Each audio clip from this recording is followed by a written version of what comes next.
cultura de convergência é um fenômeno definido como fluxo de conteúdos através de múltiplas plataformas de mídia, relacionando a cooperação entre os múltiplos mercados midiáticos e ao comportamento migratório desse público por meio da comunicação, por meio de buscas de experiências de entretenimento mais desejáveis a esse público.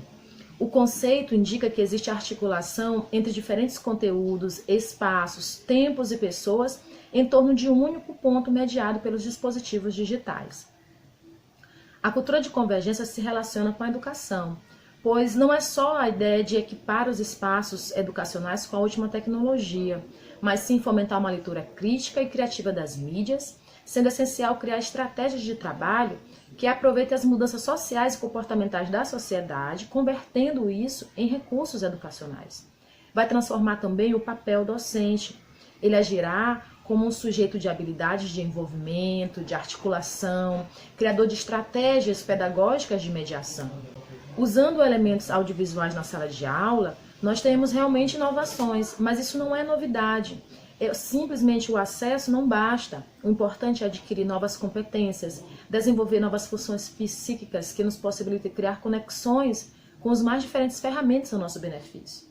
Logo, pensando nisso, a convergência então é fomentar a participação ativa do seu público, é uma característica emergente das próprias relações humanas e do dinamismo social que estamos vivendo. Os desafios e as potencialidades da convergência na educação é o ponto principal desse texto. A potencialidade é usar a narrativa transmediática não simplesmente criando conteúdos.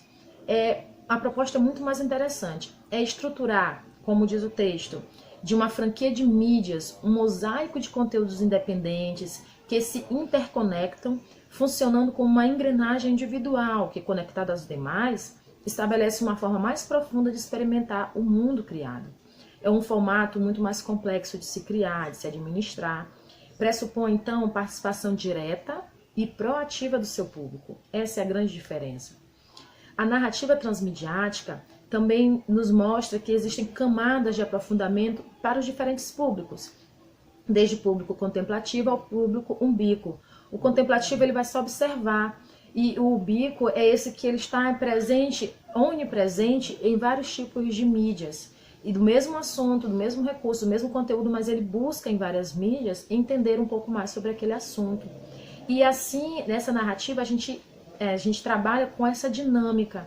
O professor, então, ele vai perceber como ele vai atender cada público a partir da sua especificidade, da sua característica, da sua forma de ver, de aprender esse conteúdo. A narrativa transmediática, o produto criado, não pertence só a uma mídia. Ele pode ser distribuído em várias outras plataformas, em vários outros sistemas mais complexos. E tudo isso, dentro da linha educacional, vai envolver um esforço muito grande do professor, algo realmente desafiador. Vai ser transformar esse conteúdo dentro das vários tipos de mídia para que vários tipos de público tenham acesso. Então, como se apropriar e vivenciar a narrativa transmediática? O sujeito, ele assumirá um papel de verdadeiro investigador. Ele terá como objetivo uma reflexão crítica e problematizada do conteúdo, em suas mais diferentes formas e também em constante movimento com as pessoas envolvidas ao publicar esse conteúdo, ao trabalhar com esse conteúdo.